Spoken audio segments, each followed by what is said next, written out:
یسوع مسیح کے نام سے السلام علیکم۔ پیارے بھائی اور بہن، خوشی اس بات کی ہو رہی ہے کہ ہم خدا کے مدد سے بائبل شریف کے 3 کتابوں کو ختم کریں۔ پرانا عہد نامہ کے 2 کتابیں اور نیا عہد نامہ کی 1 کتاب۔ پرانا عہد نامہ کی جو کتابیں ہم ختم کریں وہ ہیں پیدائش کی کتاب اور دوسری ہے خروج کی کتاب، اور نیا عہد نامہ میں ہم متی کی انجیل کو ختم کریں۔ آج ہم مرقس کی انجیل شروع کرنے جا رہے ہیں اور ہم دیکھیں گے کہ خدا یہ انجیل کے ذریعے سے کیا سکھانا چاہتا ہے۔ مرقس کی انجیل کو میں شروع کرنے سے پہلے مرقس کی انجیل کے بارے میں آپ کو تھوڑا سا بتانا چاہوں گا۔ مرقس کی انجیل مرقس کے ذریعے سے لکھی گئی اور مرقس یہ انجیل 63 AD میں لکھے۔ تھوڑے لوگوں کا یہ خیال ہے کہ یہ انجیل 55 اور 65 کے درمیان یہ لکھی گئی۔ مرقس جو تھے وہ ایک سیدھے سادے خدا پرست آدمی تھے، انہوں رسول نے تھے۔ البتہ متی اور یوحنا رسول تھے، اور لوقا بھی جو ہے ایک سیدھے سادے خدا پرست آدمی تھے جو ایک ڈاکٹر بھی تھے اور پولس رسول کے دوست بھی تھے۔ تو یہ 4 انجیلوں میں متی اور یوحنا رسول تھے اور مرقس اور لوقا رسول نہیں تھے۔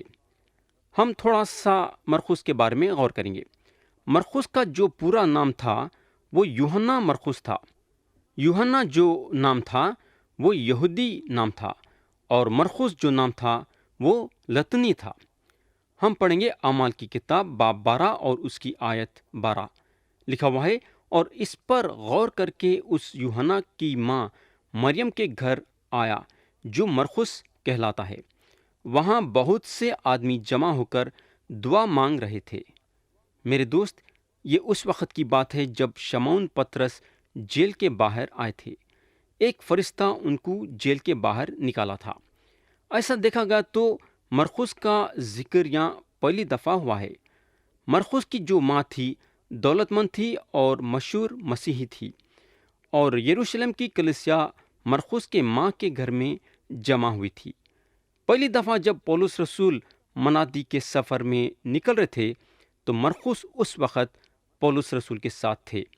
انہوں بارنابا کے رشتے کے بھائی بھی تھے، یعنی کہ رشتہ بارنابا کے ساتھ تھا، اور یہ بات کا ثبوت ہم کو کولوسیوں کے نام پولس رسول کا خط باب 4 اور آیت 10 میں ملیں گا۔ اور مرقس شمعون پطرس کے روحانی بیٹے تھے۔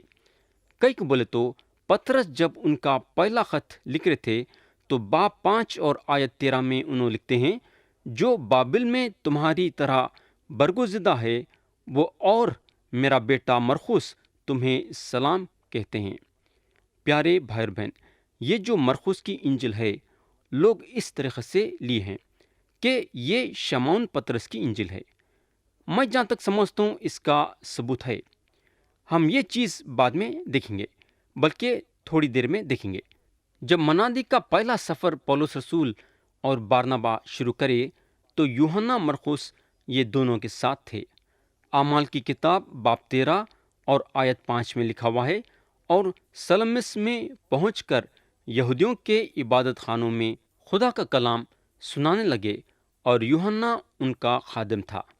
یہاں جو یوحنا کا نام لیا گیا ہے وہ اور کوئی نہیں ہے بلکہ مرقس ہیں، یعنی کہ یوحنا مرقس۔ مگر مرقس پرگا میں ان لوگوں کا ساتھ چھوڑ دیے اور یروشلم کو واپس چلے گئے۔ ہو سکتا ہے کہ ان کی چند مجبوریاں تھے جس کے وجہ سے ان کو بارنابا اور پولس رسول کو چھوڑنا پڑا۔ مگر جب منادی کا دوسرا سفر شروع ہوا تو پولس رسول مرقس کو اپنے ساتھ رکھنا نہیں چاہتے تھے، مگر بارنابا مرقس کو اپنے ساتھ لے کے دوسرے طرف روانہ ہو گئے۔ بہرحال مرقس ایک خدا پرست آدمی تھے اور یہ انجیل کو لکھے۔ اگر ہم مرقس کی انجیل دیکھیں گے تو ہم کو مسیح کے معجزے ملیں گے، مسیح کے تمثیلیں ملیں گے اور مسیح کی تعلیم ملیں گی۔ اور یہ انجیل جو لکھی گئی وہ رومی کے مسیح بھائی اور بہنوں کے لیے لکھی گئی۔ اور یہ انجیل میں ایک خاص بات یہ ہے کہ یہ انجیل میں جو معجزے ہیں وہ دوسرے 3 انجیلوں سے زیادہ ہیں، اور اس میں جو لوگ ہم کو نظر آئیں گے وہ ہیں یسوع مسیح اور ان کے 12 شاگرد، پلاطس اور یہودیوں کے مذہبی بزرگان۔ اور یہ انجیل کی جو خاص آیت ہے باب 10 کی 45ویں آیت، جہاں مسیح بولتے ہیں کیونکہ ابن آدم بھی اس لیے نہیں آیا کہ خدمت لیں بلکہ خدمت کرے اور اپنی جان بہتروں کے بدلے فدیے میں دے۔ تو پیارے بھائی بہن، مرقس کے انجیل کے بارے میں ہم تھوڑا بہت جانیں۔ اب ہم اٹھائیں گے باب 1، اور اگر ہم باب 1 دیکھیں گے تو باب 1 جو ہے 8 حصوں میں بٹا ہوا ہے۔ پہلا حصہ ہے یوحنا بپتسمہ دینے والے راستہ تیار کرتے ہیں۔ ہم پڑھیں گے آیت 1 سے آیت 3۔ لکھا ہوا ہے، خدا کے بیٹے یسوع مسیح کی خوشخبری کا شروع، جیسا یسیہ نبی کے صحیفے میں لکھا ہے کہ دیکھ، میں اپنا پیغمبر تیرے آگے بھیجتا ہوں جو تیری راہ تیار کرے گا۔ بیابان میں پکارنے والے کی آواز آتی ہے کہ خداوند کی راہ تیار کرو، اس کے راستے سیدھے بناؤ۔ یا جو ہے یوحنا بپتسمہ دینے والے کی یا مسیح کی شروعات نہیں ہے، یہ یسوع مسیح کی خوشخبری ہے۔ جب یسوع مسیح یہ زمین پہ آئے اور صلیب پہ اپنی جان دے کے مردوں میں سے جی اٹھے، تو میرے دوست یہ ہے خوشخبری۔ اگر ہم خدا کے کلام میں دیکھیں گے تو خدا کا کلام جو شروعات کے بارے میں بتاتا ہے وہ 3 جگہوں پہ ہے، یعنی کہ یہ شروعات کا ذکر ہم کو خدا کے کلام میں 3 جگہوں پہ ملے گا۔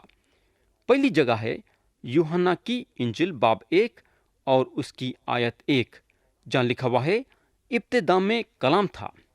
یہ شروعات ایک ایسی شروعات ہے جس کی تاریخ نہیں دی گئی ہے۔ یا انسان اپنے دماغ میں یہ لا سکتا کہ کہیں نہ تو کہیں سے تو شروعات ہوئی ہے۔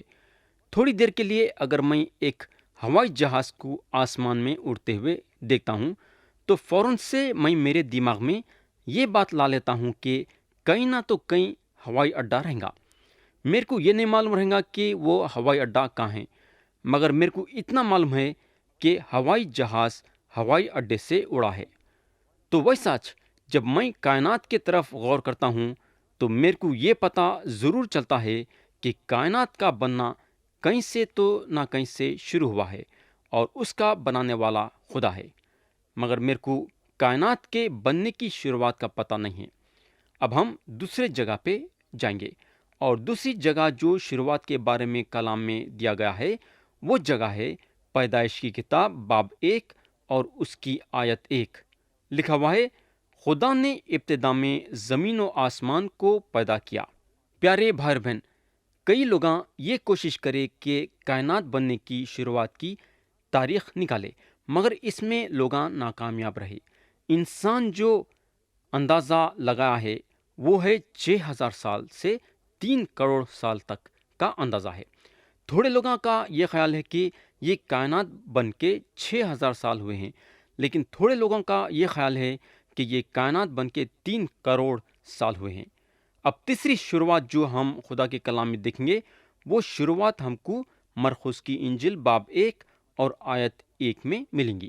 لکھا ہوا ہے، خدا کے بیٹے یسوع مسیح کی خوشخبری کا شروع۔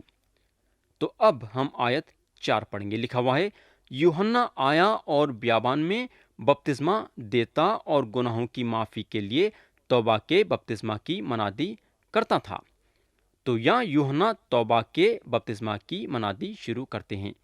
آیت 5 اور 6 میں لکھا ہوا ہے، اور یہودیہ کے ملک کے سب لوگ اور یروشلم کے سب رہنے والے نکل کر اس کے پاس گئے اور اپنے گناہوں کا اقرار کر کے دریائے یردن میں اس سے بپتسمہ لیا۔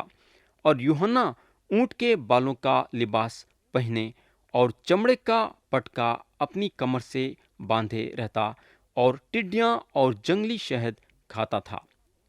پیارے بھائی بہن، یوحنا بپتسمہ دینے والے ایک زبردست آدمی تھے۔ صرف ان کے پیغام میں نہیں بلکہ ان کے پہننے اور کھانے میں اور پینے میں زبردست تھے۔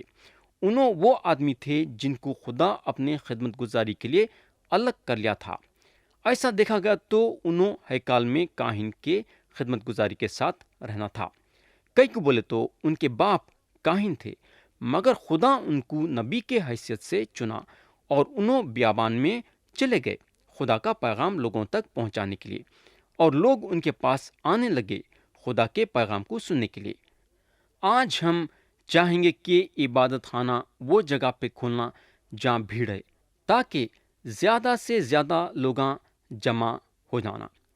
ہم یہ سوچتے کہ لوگوں کو آسان ہو جانا خدا کے عبادت خانے کو آنے کے لیے، ان کو ذرا بھی تکلیف نہیں پہنچنا۔ مگر یہاں اگر ہم دیکھیں گے تو یوحنا بپتسمہ دینے والے دور بیابان میں نکل گئے اور بھیڑ کی بھیڑ ان کے پاس آنے لگی۔ آیت 7 اور 8 میں لکھا ہوا ہے، اور یہ منادی کرتا تھا کہ میرے بعد وہ شخص آنے والا ہے جو مجھ سے زوراور ہے، میں اس لائق نہیں کہ جھک کر اس کی جوتیوں کا تسمہ کھولوں۔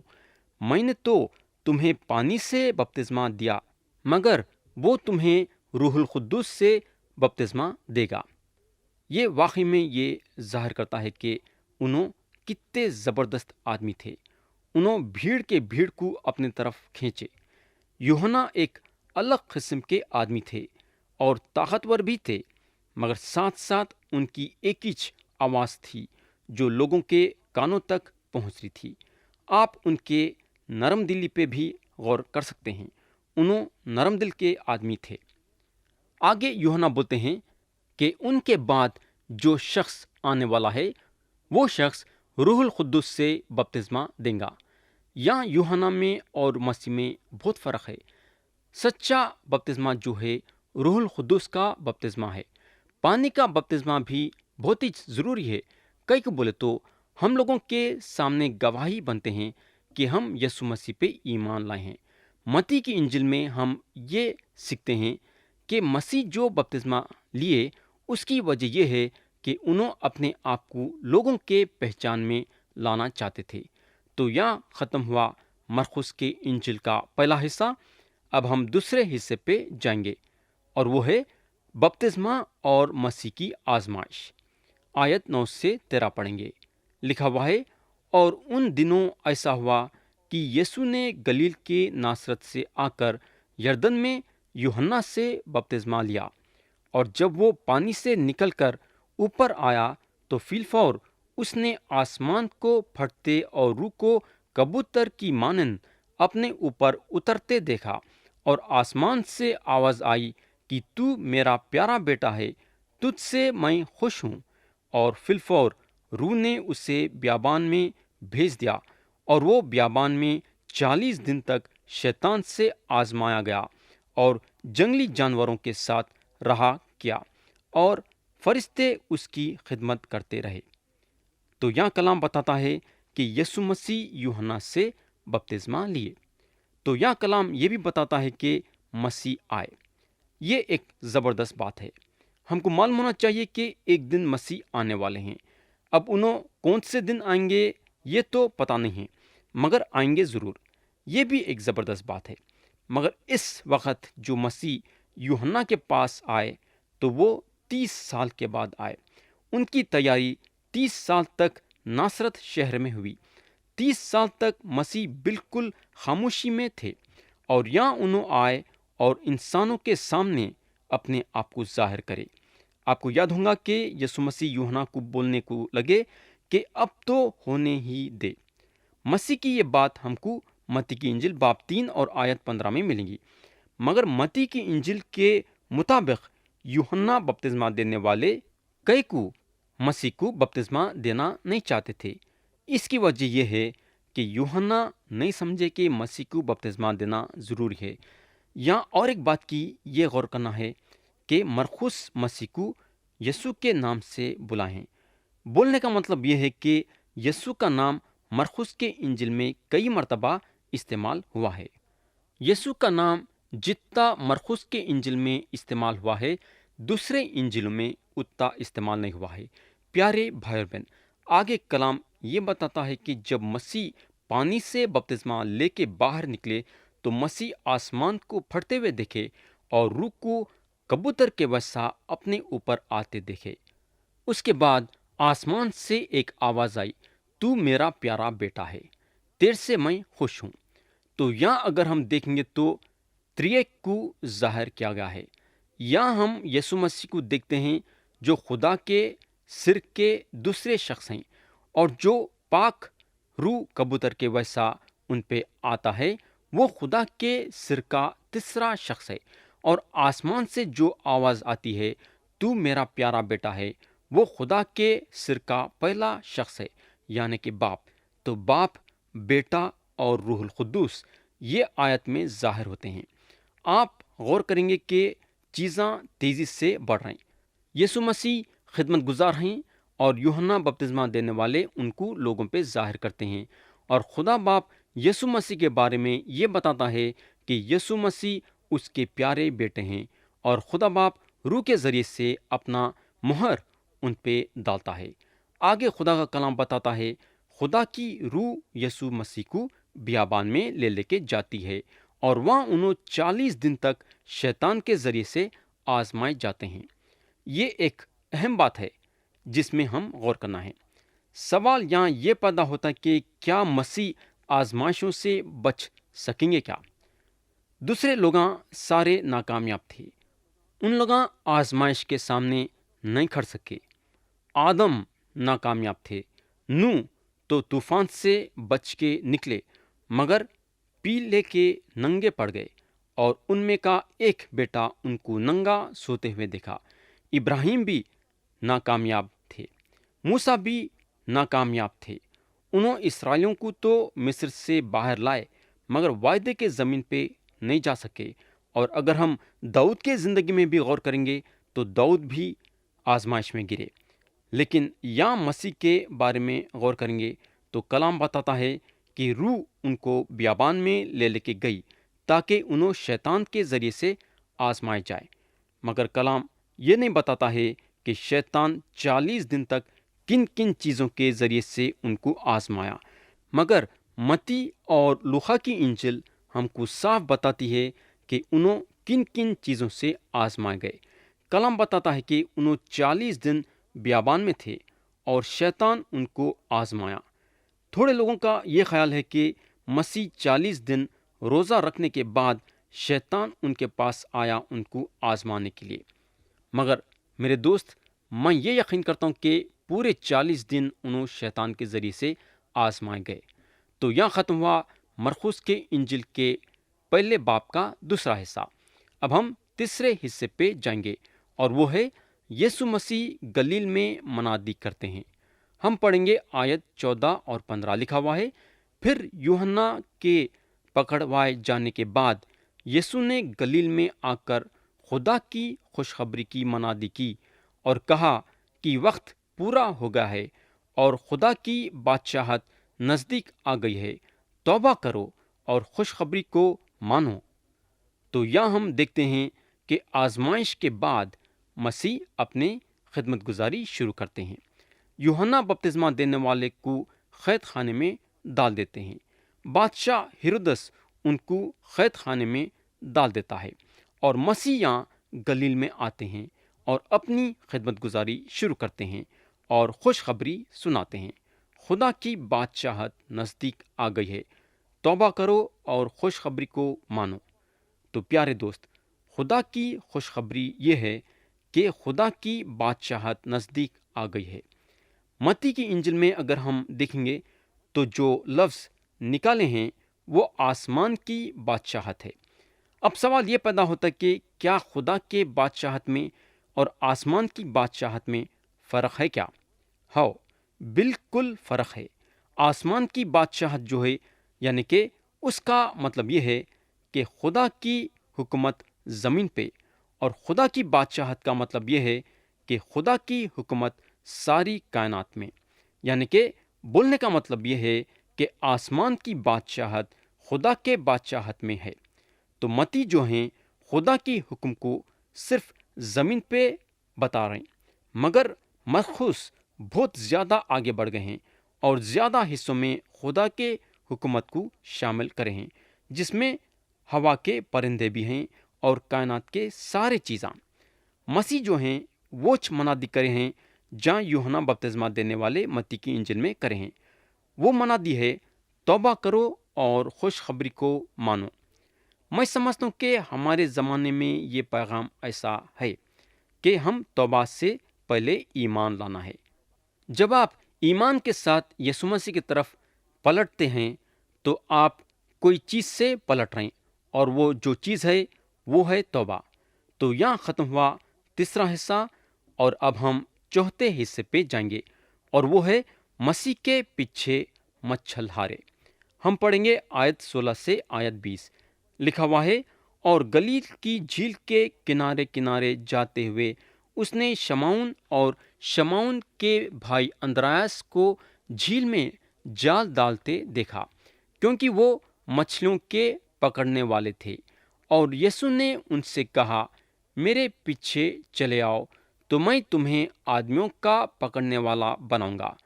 وہ فی الفور جالوں کو چھوڑ کر اس کے پیچھے ہو لیے، اور تھوڑی دور بڑھ کر اس نے زبدی کے بیٹے یعقوب اور اس کے بھائی یوحنا کو کشتی پر جالوں کی مرمت کرتے دیکھا۔